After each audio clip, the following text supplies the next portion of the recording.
कृष्णाय वासुदेवाय हरे परमात्मने प्रणतक्लेशनाशाय गोविन्दाय नमो नमः। ॐ नमः भगवते वासुदेवाय कृष्णाय क्लेशनाशाय गोविन्दाय नमो नमः। हरे कृष्णा कृष्णा कृष्णा हरे हरे, हरे राम राम राम हरे हरे। ओम नमः शिवाय। ये भक्तजनों, आज की कथा में आप सुनेंगे इंद्र एकादशी व्रत की संपूर्ण कथा। साथ ही आप सुनेंगे भगवत गीता के 7वें अध्याय का महात्म्य। अश्विन मास के कृष्ण पक्ष की एकादशी को इंद्र एकादशी के नाम से जाना जाता है। कुछ स्थानों पर इसे इंद्रास भी कहते हैं। इंद्र एकादशी का व्रत रखने और कथा को सुनने से मनुष्य की सभी मनोकामनाएं पूर्ण होती हैं और पितरों को मोक्ष प्राप्त होता है। क्योंकि यह एकादशी पितृ पक्ष में आती है, तो इसीलिए इस दिन भगवान श्री हरि विष्णु और माता लक्ष्मी की कृपा पाने के लिए पूरे विधि विधान से एकादशी का व्रत रख के कथा को अवश्य सुनना चाहिए। एकादशी के फल से भटकते हुए पितरों को गति प्राप्त हो जाती है और साथ ही व्रत करने वाले को भी मोक्ष प्राप्त होता है। गीता महात्म्य के 7वें अध्याय का श्रवण करने मात्र से पितृ ऋण से मुक्ति मिल जाती है। इस एकादशी के दिन शालिग्राम जी की पूजा करके व्रत किया जाता है और तुलसी माता की भी विशेष कृपा प्राप्त होती है। तो प्रिय भक्तजनों, बड़ी ही श्रद्धा और प्रसन्नचित मन से आप सभी भक्तजन इंद्र एकादशी की व्रत कथा को सुनिए। इंद्र एकादशी की पौराणिक कथा के अनुसार एक समय महाराज युधिष्ठिर ने भगवान श्री कृष्ण से पूछा, हे मधुसूदन, अश्विन मास के कृष्ण पक्ष में कौन सी एकादशी आती है और इसका महात्म्य क्या है? इसके उत्तर में भगवान श्री कृष्ण ने कहा, हे धर्मराज युधिष्ठिर, अश्विन मास के कृष्ण पक्ष में आने वाली एकादशी को इंद्र एकादशी के नाम से जाना जाता है। इस व्रत का पालन करने वाले व्यक्ति के सभी पाप नष्ट हो जाते हैं, अपितु उसके पूर्वजों का यदि नरक लोक में पतन हुआ है तो उनका भी उद्धार हो जाता है। जो व्यक्ति इस कथा और महात्म्य का श्रवण करता है उसी अश्वमेध यज्ञ के समान फल प्राप्त होता है। इस प्रकार इंद्र एकादशी का महात्म्य सुनाते हुए भगवान श्री कृष्ण ने एक पौराणिक कथा सुनाई। सतयुग के समय में महिष्मतिपुरी नाम की नगरी में इंद्रसेन नाम के अत्यंत पराक्रमी, यशस्वी और पवित्र राजा राज्य करते थे। वे भगवान विष्णु के परम भक्त थे और उसने अपने शत्रुओं का संहार कर दिया था। भगवान विष्णु के नाम का सदैव उच्चारण करते हुए वह अपनी प्रजा का रक्षण और पालन करते, इसलिए उनका परिवार और राज्य हर प्रकार के धन धान्य पुत्र पौत्र से संपन्न था। वे अधिक समय भगवत भक्ति को समर्पित करते। एक दिन राजा इंद्रसेन अपनी प्रजा के मध्य बैठे हुए थे। उसी समय उन्होंने भगवान श्री हरि के परम भक्त श्री नारद मुनि को आकाश मार्ग से नीचे उतरते हुए देखा। राजा ने अत्यंत विनम्रता पूर्वक दोनों हाथ जोड़कर मधुर वाणी से उन्हें अपने महल में आमंत्रित किया। उसके बाद राजा ने नारद मुनि को उचित आसन प्रदान किया, उनके चरण पखारे और उनका योग्य सत्कार किया। राजा के आतिथ्य से प्रसन्न होते हुए नारद मुनि ने राजा इंद्रसेन से अपने तथा राज्य के कुशल समाचार पूछे। राजा ने उत्तर देते हुए कहा, हे मुनिवर, आपकी परम कृपा से मेरे राज्य के सभी अंग कुशल हैं। मैं अपनी प्रजा का अपनी संतान की तरह पालन करता हूँ और अपना अधिकतर समय भगवान विष्णु की भक्ति में समर्पित करता हूँ। हे ऋषि श्रेष्ठ, कृपया आपके यहाँ आगमन का हेतु बताएं। नारद मुनि ने कहा, हे राजन, जब मैं ब्रह्मलोक से यमलोक में पहुंचा तो मैंने आपके पिता को यमराज की सभा में देखा। अत्यंत आश्चर्य के साथ जब मैंने उनकी वहां उपस्थिति का कारण पूछा तो ज्ञात हुआ कि हालांकि वे अत्यंत धार्मिक राजा थे, परंतु उन्होंने एकादशी व्रत में निर्धारित समय से पूर्व ही पारण कर लिया था, इसलिए उन्हें यमलोक में वास करना पड़ रहा था। उन्होंने आपके लिए एक संदेश भेजते हुए कहा है, हे पुत्र, कृपया तुम नियम पूर्वक आने वाली इंद्रा एकादशी का पालन करना, जिससे कि मैं अपने पूर्व जन्म के पाप से मुक्त होकर स्वर्ग की ओर जा सकूं। नारद मुनि ने आगे कहा कि मैं इस संदेश को आप तक पहुंचाने आया हूँ। एकादशी के दिन पुत्र के कर्तव्य का पालन करते हुए आपको आने वाली इंद्रा एकादशी का श्रद्धा और नियम पूर्वक पालन करना चाहिए, और जिसके प्रभाव से पुण्यशाली बनने पर आपके पिता स्वर्ग की ओर प्रस्थान कर पाएंगे। नारद मुनि के वचन सुनकर राजा ने और जिज्ञासा प्रकट करते हुए इस व्रत के पालन की विधि के विषय में पूछा।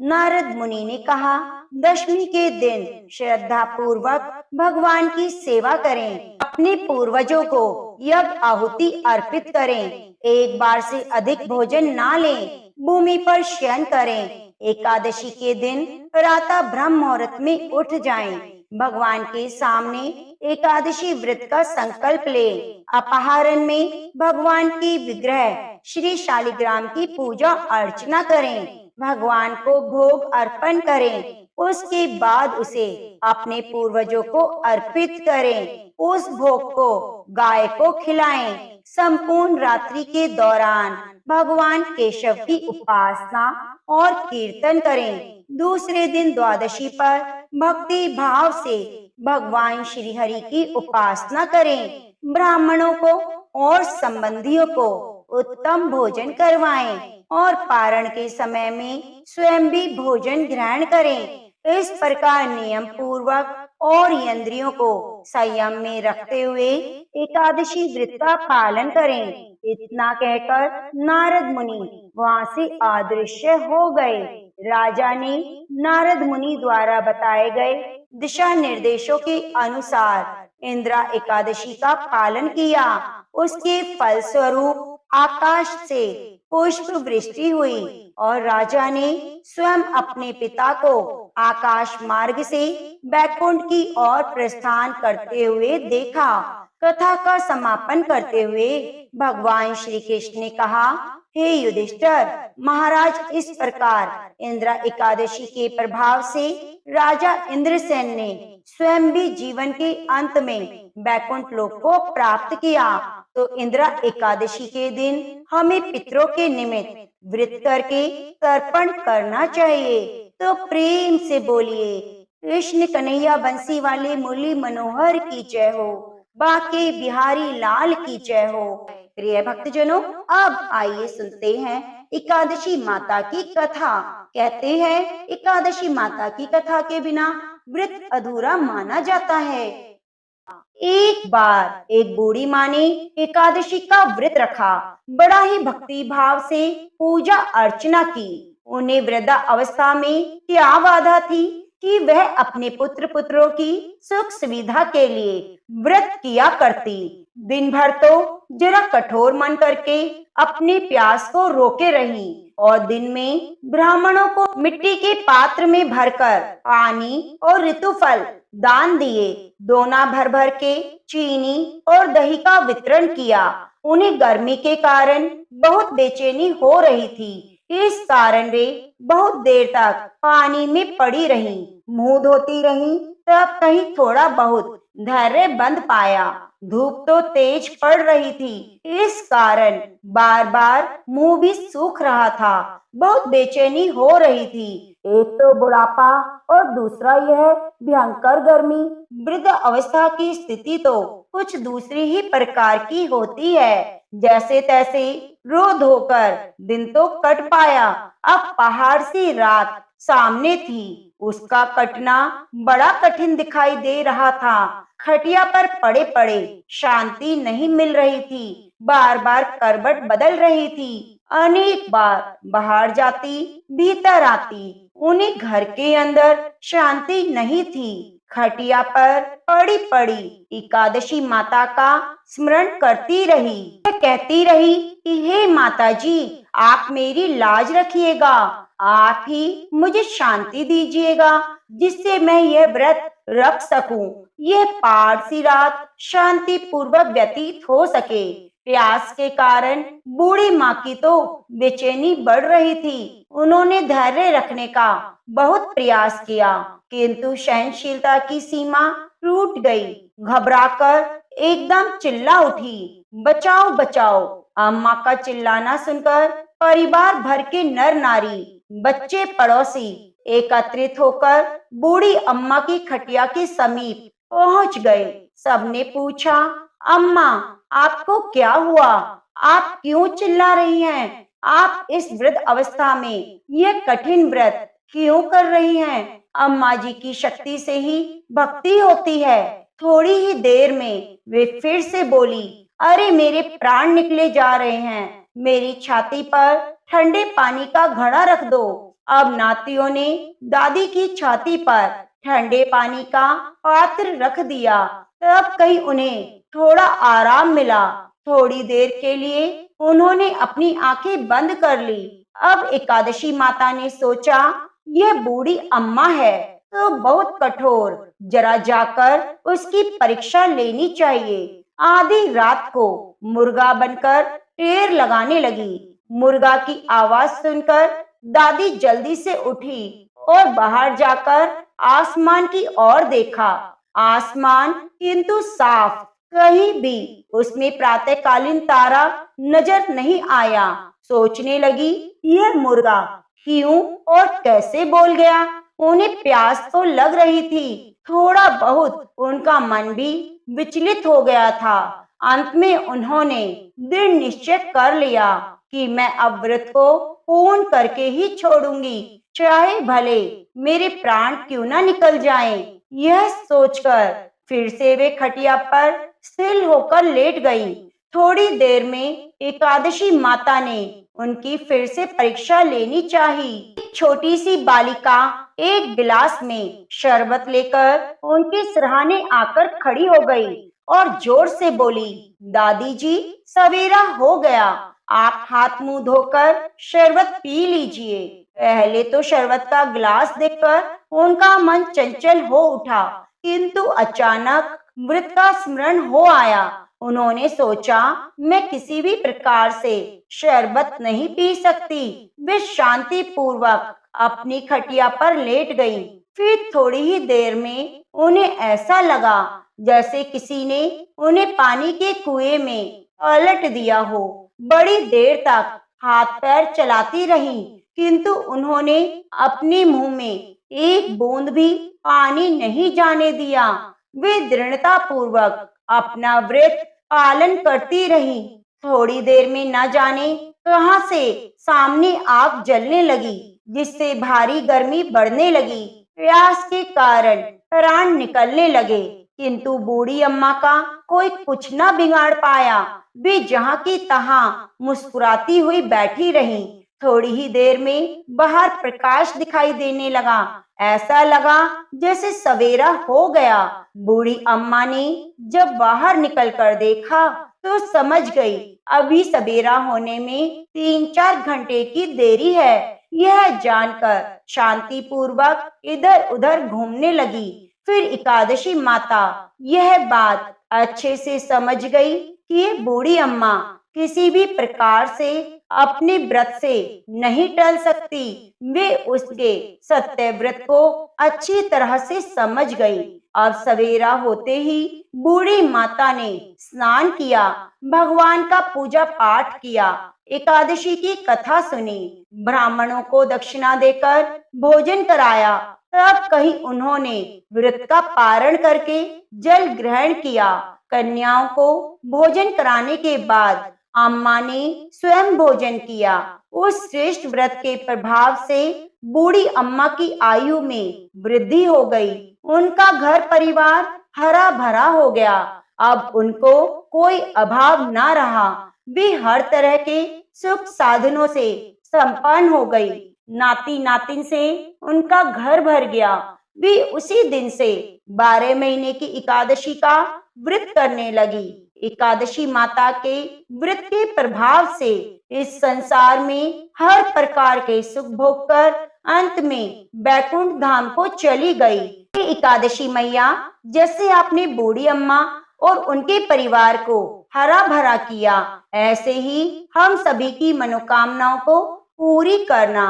प्रेम से बोलिए लक्ष्मी नारायण भगवान की जय हो। जोगी भोगी दो भाई थे, दोनों अलग अलग रहा करते थे। जोगी धनी था और भोगी निर्धन, लेकिन फिर भी दोनों में बड़ा प्रेम था। जोगी की पत्नी को धन का बड़ा अभिमान था, लेकिन भोगी की पत्नी बहुत ही सरल स्वभाव की थी। पितृपक्ष आने पर जोगी की पत्नी ने उसे पितरों का श्राद्ध करने के लिए कहा, तो जोगी इसे बेकार का काम समझकर टालने का प्रयास करने लगा। किंतु उसकी पत्नी समझती थी कि अगर ऐसा नहीं करेंगे तो लोग बहुत बातें बनाएंगे। फिर उसे अपने मायके वालों को दावत पर बुलाने का और अपनी शान दिखाने का यह उचित अवसर भी जान पड़ा।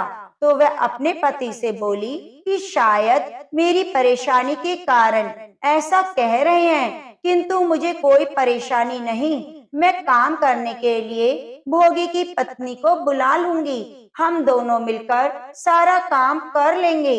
इसके बाद उसने जोगी को अपने पीहर अपने न्योता देने भेज दिया। दूसरे दिन उसके बुलाने पर भोगी की पत्नी सुबह सवेरे आकर काम में जुट गई।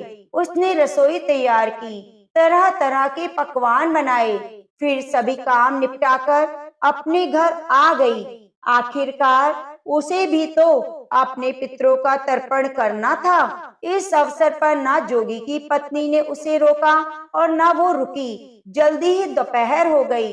पितर भूमि पर उतरे। जोगी भोगी के पितर पहले जोगी के यहाँ गए तो क्या देखते हैं, उसकी ससुराल वाले वहाँ पर पहले से ही भोजन करने में जुटे हुए हैं। निराश होकर भोगी के यहाँ गए। वहाँ जाकर देखा तो वहाँ क्या था, मात्र पितृ के नाम पर अग्यारी दी गई थी। पितरों ने उस अग्यारी की राख चाटी और भूखे ही नदी के तट पर जा पहुँचे। क्योंकि भोगी के यहाँ धन का अभाव था, वे ढेर सारे अन्य पकवान नहीं बना सकते थे।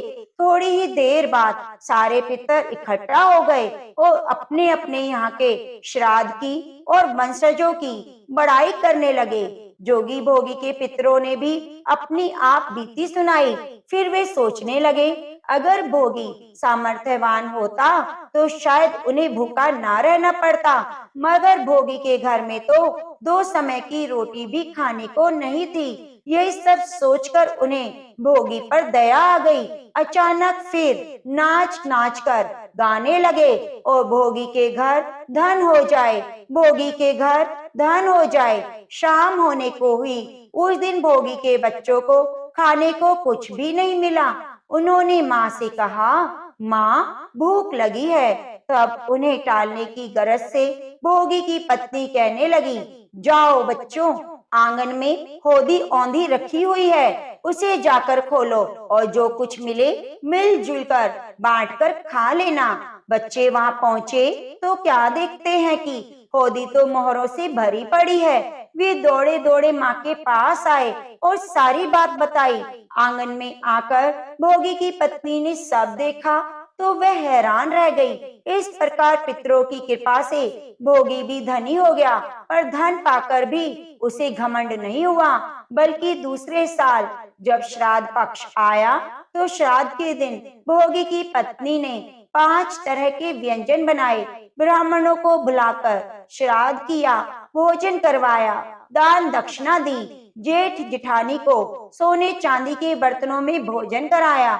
इससे उसके पितर बड़े प्रसन्न हुए और तृप्त हुए, तो प्रेम से बोले, पितृदेव की जय हो। अब आइए आपको सुनाते हैं रामायण में वर्णित माता सीता द्वारा पिंड दान देने की कहानी। रामायण में माता सीता द्वारा पिंड दान देकर राजा दशरथ की आत्मा को मोक्ष मिलने का संदर्भ आपने सुना होगा। वनवास के समय भगवान राम, लक्ष्मण और सीता जी पितृपक्ष के दौरान श्राद्ध करने के लिए गया धाम पहुँचे। वहाँ श्राद्ध करने के लिए आवश्यक सामग्री जुटाने के लिए राम और लक्ष्मण जी नगर की ओर चल दिए। उधर दोपहर हो गई, पिंडदान का मुहूर्त निकला जा रहा था और सीता जी की व्याकुलता बढ़ती जा रही थी। तभी दशरथ जी की आत्मा ने आकर सीता जी से पिंडदान की मांग कर दी। गया जी के आगे फल्गुन नदी पर सीता माता अकेली बैठी बड़ी असमंजस में पड़ गई। उन्होंने फल्गुन नदी के साथ बट वृक्ष, केतकी के फूल और गाय को साक्षी मानकर बालू का पिंड बनाकर स्वर्गीय राजा दशरथ के निमित्त पिंड दान दे दिया। थोड़ी देर बाद भगवान श्री राम और लक्ष्मण जी लौटे तो उन्होंने कहा कि समय निकल जाने के कारण मैंने स्वयं ही पिताजी का पिंडदान कर दिया। बिना सामग्री के पिंडदान कैसे हो सकता है? यह सोचकर भगवान श्री राम ने सीता जी से इस बात का प्रमाण मांगा। सीता जी कहने लगी, हे स्वामी, मैं बिल्कुल सत्य कह रही हूँ, मैंने पिंडदान कर दिया। अगर आपको विश्वास ना हो तो आप फल्गुन नदी, केतकी फूल, गाय और बट वृक्ष से पूछ सकते हैं। इन्हीं के सामने मैंने श्राद्ध कर्म की गवाही इनसे दिलवाई थी। लेकिन फल्गुन नदी, गाय और केतकी के फूल तीनों ही इस बात से मुकर गए। से बट वृक्ष ने ही सही बात की। तब सीता जी ने राजा दशरथ का ध्यान करके उनसे गवाही देने की प्रार्थना की। दशरथ जी ने सीता जी की प्रार्थना स्वीकार की और घोषणा की, समय पर सीता ने मुझे पिंडदान किया। तब कहीं जाकर श्री राम जी आश्वस्त हुए। लेकिन तीनों गवाहों द्वारा झूठ बोलने पर सीता जी ने क्रोधित होकर उन्हें श्राप दे दिया कि फल्गुन नदी, जा तू सिर्फ नाम की नदी रहेगी, तुझ में पानी नहीं रहेगा। इस कारण आज भी गया जी में नदी सूखी रहती है। गाय को श्राप दिया कि तू पूजनीय होकर भी लोगों का झूठा खाएगी।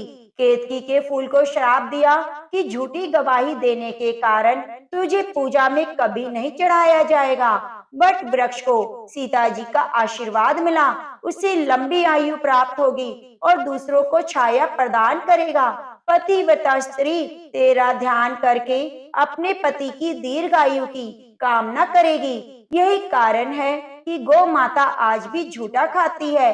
केतकी के फूल को पूजा में नहीं चढ़ाया जाता। कुंड नदी के तट पर सीता कुंड में पानी के अभाव में आज भी सिर्फ बालू से ही रेत से पिंडदान दिया जाता है। पितृपक्ष के दिनों में श्रीमद् भागवत गीता के 7वें अध्याय का श्रद्धा पूर्वक पठन अति ही विशेष पुण्यदायी होता है। श्राद्ध के महीने में श्रीमद् भागवत गीता के 7वें अध्याय को पढ़कर या सुनकर उसके फल को अपने पितरों को अर्पण करने से पितरों का आशीर्वाद प्राप्त होता है और भौतिक और आध्यात्मिक उन्नति में लाभ होता है। तो प्रिय भक्तजनों, आज की वीडियो में आप सुनेंगे श्रीमद् भागवत गीता के 7वें अध्याय का महात्म्य। भगवान शिव कहते हैं, पार्वती जी, अब मैं 7वें अध्याय का महात्म्य बतलाता हूँ, जिसे सुनकर कानों में अमृत राशि भर जाती है। पाटलिपुत्र नामक एक नगर है जिसका गोपुर द्वार बहुत ही ऊंचा है। उस नगर में शंकुकर्ण नामक एक ब्राह्मण रहता था। उसने वैश्य वृत्ति का आश्रय लेकर बहुत धन कमाया, किंतु ना तो कभी पितरों का तर्पण किया और न देवताओं का पूजन ही किया। वह धन उपार्जन में तत्पर होकर राजाओं को ही भोज दिया करता था। एक समय की बात है, उस ब्राह्मण ने अपना चौथा विवाह करने के लिए पुत्रों और बंधुओं के साथ यात्रा की। मार्ग में आधी रात के समय जब वह सो रहा था, एक सर्प ने कहीं से आकर उसकी बाह में काट लिया। उसके काटते ही ऐसी अवस्था हो गई कि मणि, मंत्र और औषधि आदि से भी उसके शरीर की रक्षा असाध्य जान पड़ी। उसके बाद कुछ ही क्षणों में उसके प्राण पखेरु उड़ गए। फिर बहुत समय के बाद वह सर्प योनि में उत्पन्न हुआ। उसका चित्त धन की वासना में बंधा था। उसने पूर्व वृत्तांत को स्मरण करके सोचा, मैंने जो घर के बाहर करोड़ों की संख्या में अपना धन गाड़ के रखा हुआ है, उससे इन पुत्रों को वंचित करके स्वयं ही उसकी रक्षा करूंगा। एक दिन सांप की योनि से पीड़ित होकर पिता ने स्वप्न में अपने पुत्रों के समक्ष आकर अपना मनोभाव बताया। तब उसके निरंकुश पुत्रों ने सवेरे उठकर बड़े विस्मय के साथ एक दूसरे से स्वप्न की बातें कही। उनमें से मंझला पुत्र कुदाल हाथ में लिए घर से निकला और जहां उसके पिता सर्प योनि धारण करके रहते थे, उस स्थान पर गया। यद्यपि उसे धन के स्थान का ठीक ठीक पता नहीं था, तो भी उसने चिन्हों से उस ठीक निश्चय कर लिया और लोभ बुद्धि से वहां पहुंचकर बांबी को खोदना आरंभ किया। तब उस बांबी से बड़ा भयानक सांप प्रकट हुआ और बोला, ओ मूढ़, तू कौन है, किस लिए आया है, क्यों बिल खोद रहा है, अथवा किसने तुझे भेजा है, ये सारी बातें मेरे सामने बता। पुत्र बोला, मैं आपका पुत्र हूँ, मेरा नाम शिव है। मैं रात्रि में देखे हुए सपने से विस्मित होकर यह स्वर्ण लेने कौतूहल से आया हूँ। पुत्र की वाणी सुनकर वे सांप हंसता हुआ उच्च स्वर से इस प्रकार स्पष्ट वचन बोला, यदि तू मेरा पुत्र है तो मुझे शीघ्र ही बंधन से मुक्त कर। मैं पूर्व जन्म के गाड़े हुए धन के लिए ही सर्प योनि में उत्पन्न हुआ हूँ। पुत्र ने पूछा, पिताजी, आपकी मुक्ति कैसे होगी, इसका उपाय मुझे बताइए, क्योंकि मैं रात में सब लोगों को छोड़कर आपके पास आया हूँ। पिता ने कहा, बेटा, गीता की अमृत में 7वें अध्याय को छोड़कर मुझे मुक्त करने में तीर्थ, दान, तप और यज्ञ भी सर्वथा समर्थ नहीं है। केवल गीता का 7वां अध्याय ही प्राणियों की जरा, मृत्यु आदि दुख को दूर करने वाला है।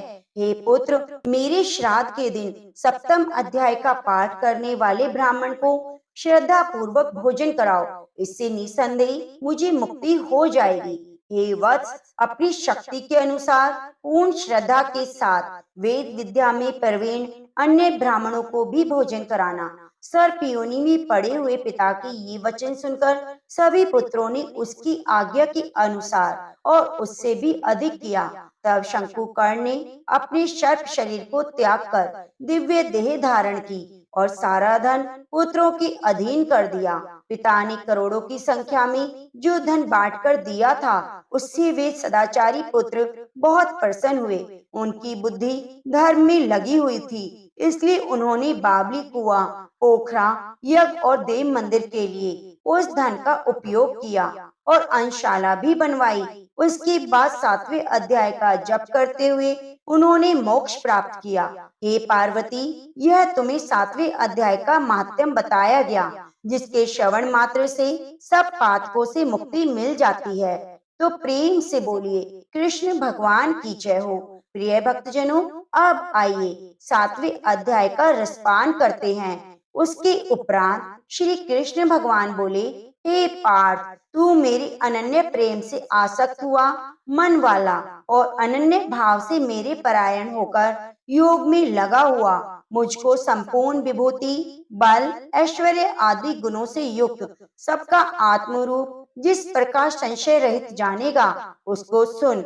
मैं तेरे लिए इस रहस्य सहित तत्व ज्ञान को संपूर्णता से कहूंगा कि जिसको संसार में फिर और कुछ भी जानने योग्य शेष नहीं रहता है।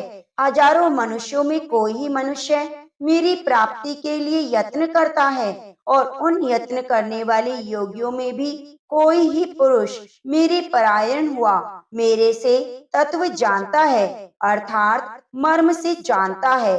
हे अर्जुन, पृथ्वी, जल, अग्नि, वायु और आकाश, मन, बुद्धि, अहंकार भी ऐसे ये 8 प्रकार से विभक्त हुई मेरी प्रकृति है। ये 8 प्रकार के भेदों वाली तो अपरा है, अर्थात मेरी जड़ प्रकृति है। और हे माँ बाहो, इससे दूसरी को मेरी जीव रूपा परा अर्थात चेतन प्रकृति जान कि जिससे ये संपूर्ण जगत धारण किया जाता है। हे अर्जुन, तू ऐसा समझ कि संपूर्ण भूत इन दोनों प्रकृतियों से ही उत्पत्ति वाले हैं और मैं संपूर्ण जगत की उत्पत्ति और प्रलय रूप हूँ, अर्थात संपूर्ण जगत का मूल कारण हूँ। इसलिए हे धनंजय, मेरे से सिवा किंचित मात्र भी दूसरी वस्तु नहीं है। यह संपूर्ण जगत सूत्र में सूत्र के मणियों के सदृश मेरे में गुथा हुआ है। हे अर्जुन, जल में मैं रस हूँ और चंद्रमा और सूर्य में प्रकाश हूँ। संपूर्ण वेदों में ओमकार हूँ और आकाश में शब्द और पुरुषों में पुरुषत्व हूँ। पृथ्वियों में पवित्र गंध, अग्नि में तेज हूँ। संपूर्ण भूतों में उनका जीवन हूँ जिससे वे जीते हैं। वह मैं तपस्वी हूँ और तपस्वियों में तप हूँ। हे अर्जुन, तू संपूर्ण भूतों का सनातन कारण मेरे को ही जान। मैं बुद्धिमानों की बुद्धि और तेजस्वियों का तेज हूँ। हे भरत श्रेष्ठ, मैं बलवानों की आसक्ति और कामनाओं से रहित बल और सामर्थ्य हूँ। सब भूतों में धर्म के अनुकूल अर्थात शास्त्र के अनुकूल काम हूँ और जो भी सत्व गुण से उत्पन्न होने वाले भाव हैं और जो रजोगुण से तथा तमोगुण से होने वाले भाव हैं, उन सबको तू मेरे से ही होने वाला जान। ऐसा जान, परंतु वास्तव में उनमें मैं और मेरे में वे नहीं हैं। गुणों के कार्य रूप सात्विक, राजस और तामस, इन तीनों प्रकारों के भावों से अर्थात राग द्वेष विकारों से संपूर्ण विषयों से यह सब संसार मोहित हो रहा है। इसलिए इन तीनों गुणों से परे मुझ अविनाशी को तत्व से नहीं जानता, क्योंकि यह अलौकिक अर्थात अति अद्भुत त्रिगुणमयी मेरी योग माया बड़ी दुस्तर है। परंतु जो पुरुष मेरे को ही निरंतर भजते हैं, वे इस माया को उल्लंघन कर जाते हैं, अर्थात संसार से तर जाते हैं। ऐसा सुगम उपाय होने पर भी माया द्वारा हरे हुए ज्ञान वाले और आसुरी स्वभाव को धारण किए हुए मनुष्यों में नीच और दूषित कर्म करने वाले मूढ़ लोग तो मेरे को नहीं भजते हैं। हे भरतवंशियों में श्रेष्ठ अर्जुन, उत्तम कर्म वाले अर्थार्थी, आर्त, जिज्ञासु और ज्ञानी अर्थात निष्कामी, ऐसे चार प्रकार के भक्तजन मेरे को भजते हैं। उनमें भी नित्य मेरे में एक ही भाव से स्थित हुआ अनन्य प्रेम भक्ति वाला ज्ञानी भक्त अति उत्तम है, क्योंकि मेरे को तत्व से जानने वाले ज्ञानी को मैं अत्यंत प्रिय हूँ और वह ज्ञानी मेरे को अत्यंत ही प्रिय है। यद्यपि ये सभी उदार हैं, अर्थात श्रद्धा सहित मेरे भजन के लिए समय लगाने वाले होने से उत्तम है।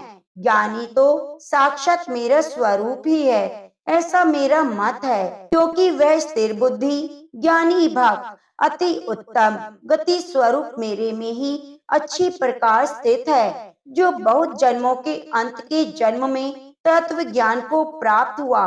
ज्ञानी सब कुछ वासुदेव ही है, अर्थात वासुदेव के सिवा अन्य कुछ है ही नहीं। इस प्रकार मेरे को भजता है वह महात्मा अति दुर्लभ है। हे अर्जुन, जो विषय आसक्त पुरुष है वे तो अपने स्वभाव से प्रेरे हुए अर्थात उन भोगों की कामना द्वारा ज्ञान से भ्रष्ट हुए उस नियम को धारण करके अर्थात जिस देवता की पूजा के लिए जो नियम लोक में प्रसिद्ध है उस नियम को धारण करके अन्य देवताओं को भजते हैं, पूजते हैं। जो सकामी भक्त जिस देवता के स्वरूप को श्रद्धा से पूजना चाहता है उस भक्त की मैं उस देवता के प्रति श्रद्धा को स्थिर करता हूँ। वह पुरुष उस श्रद्धा से युक्त हुआ उस देवता के पूजन की चेष्टा करता है और उस देवता से मेरे द्वारा ही विधान किए हुए इच्छित भोगों को निसंदेह प्राप्त होता है।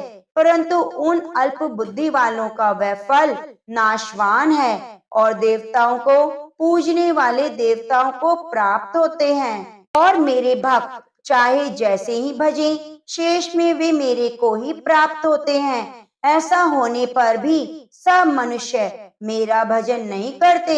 इसका कारण यह है कि बुद्धिहीन पुरुष मेरे अनुत्तम अर्थात जिससे उत्तम और कुछ भी नहीं ऐसे अविनाशी परम भाव को अर्थात अजन्मा अविनाशी हुआ भी अपनी माया से प्रकट होता हूँ। ऐसे प्रभाव को तत्व से न जानते हुए मन इंद्रियों से परे मुझ सच्चिदानंद घन परमात्मा को मनुष्य की भांति जन्म कर भक्ति भाव को प्राप्त हुआ मानते हैं। अपनी योग माया से छिपा हुआ मैं सबके प्रत्यक्ष नहीं होता, इसलिए यह अज्ञानी मनुष्य मुझ जन्म रहित अविनाशी परमात्मा को तत्व से नहीं जानता, अर्थात मेरे को जन्मने मरने वाला समझता है। हे अर्जुन, पूर्व में व्यतीत हुए और वर्तमान में स्थित और आगे होने वाले सब भूतों को मैं जानता हूँ, परंतु मेरे को कोई भी श्रद्धा भक्ति रहित पुरुष नहीं जानता, क्योंकि हे भरतवंशी अर्जुन, संसार में इच्छा और द्वेष से उत्पन्न हुए सुख दुख द्वंद्व रूप मोह से संपूर्ण प्राणी अज्ञानता से प्राप्त हो रहे हैं, परंतु निष्काम भाव से श्रेष्ठ कर्मों का आचरण करने वाले जिन पुरुषों का पाप नष्ट हो गया है, वे राग द्वेष द्वंद्व रूप मोह से मुक्त हुए और दृढ़ निश्चय वाले पुरुष मेरे को सब प्रकार से भजते हैं। जो मेरे शरण होकर जरा और मरण से छूटने के लिए यत्न करते हैं, वे पुरुष उस भ्रम को तथा संपूर्ण अध्यात्म को संपूर्ण कर्म को जानते हैं। जो पुरुष अधिभूत और अधिदेव के सहित अधियज्ञ के सहित सबका आत्म रूप मेरे को जानते हैं, अर्थात जैसे भाप बादल धूम पानी और बर्फ ये सभी जल रूप है, वैसे ही अधिभूत अधिदेव अधियज्ञ आदि सब कुछ वासुदेव स्वरूप है। जो ऐसा जानते हैं वे युक्त चित्त वाले पुरुष अंत काल में मुझको ही जानते हैं, अर्थात प्राप्त होते हैं। इति श्रीमद् भागवत गीता रूपी उपनिषद एवं ब्रह्म विद्या योग शास्त्र विषयक श्री कृष्ण और अर्जुन के संवाद में ज्ञान विज्ञान योग नामक 7वां अध्याय संपूर्ण हुआ। तो बोलो प्रेम से श्री कृष्ण भगवान की जय हो। प्रेम से बोलिए एकादशी माता की जय। ओम जय एकादशी माता मैया, जय एकादशी माता। विष्णु पूजा वृत्ति को धारण कर शक्ति मुक्ति पाता। ओम जय एकादशी माता। तेरे नाम गिना देवी भक्ति प्रदान करनी, मैया भक्ति प्रदान करनी। गनि गौरव की देनी माता शास्त्रों में बरणी। ओम जय एकादशी माता। मार्ग शीर्ष के कृष्ण पक्ष की उत्पन्ना विश्व तारिणी जननी। ओम जय एकादशी माता। शुक्ल पक्ष में हुई मोक्षदा मुक्तिदाता बने आई, मैया मुक्तिदाता बने आई। पोष के कृष्ण पक्ष की सफला नामक है, शुक्ल पक्ष में होए पुत्रदा आनंद अधिक रहे। ओम जय एकादशी माता। नाम छठ तिला माघ मास में कृष्ण पक्ष आवे, मैया कृष्ण पक्ष आवे। शुक्ल पक्ष में जया कहावे, विजय सदा पावे। ओम जय एकादशी माता। बीजा फागुन कृष्ण पक्ष में शुक्ला आमल की, मैया शुक्ला आमल की। पाप मोचिनी कृष्ण पक्ष में चैत्र महाबली की। ओम जय एकादशी माता। चैत्र शुक्ल में नाम कामदा धन देने वाली, मैया धन देने वाली। नाम बरूथनी कृष्ण पक्ष में वैशाख महावाली। ओम जय एकादशी माता। शुक्ल पक्ष में होए मोहिनी। अपरा ज्येष्ठ कृष्ण पक्षी। मैया अपरा ज्येष्ठ कृष्ण पक्षी। नाम निर्जला सब सुख करणी। शुक्ल पक्ष रखी। ओम जय एकादशी माता। योगिनी नाम आषाढ़ में जान। कृष्ण पक्ष करेनी। मैया कृष्ण पक्ष करेनी। देवशयानी नाम कहाओ। शुक्ल पक्ष धरणी। ओम जय एकादशी माता। कामी का श्रवण मास में आवे। कृष्ण पक्ष कहिए। मैया कृष्ण पक्ष कहिए। श्रावण शुक्ला होए पवित्र। आनंद से रहिए। ओम जय एकादशी माता। अजा भाद्रपद कृष्ण पक्ष की परिवर्तनी शुक्ला। मैया परिवर्तनी शुक्ला।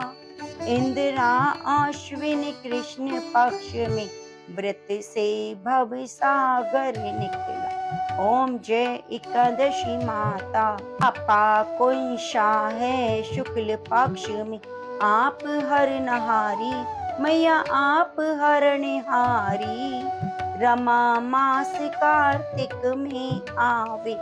सुखदायक भार। ओम जय एकादशी माता।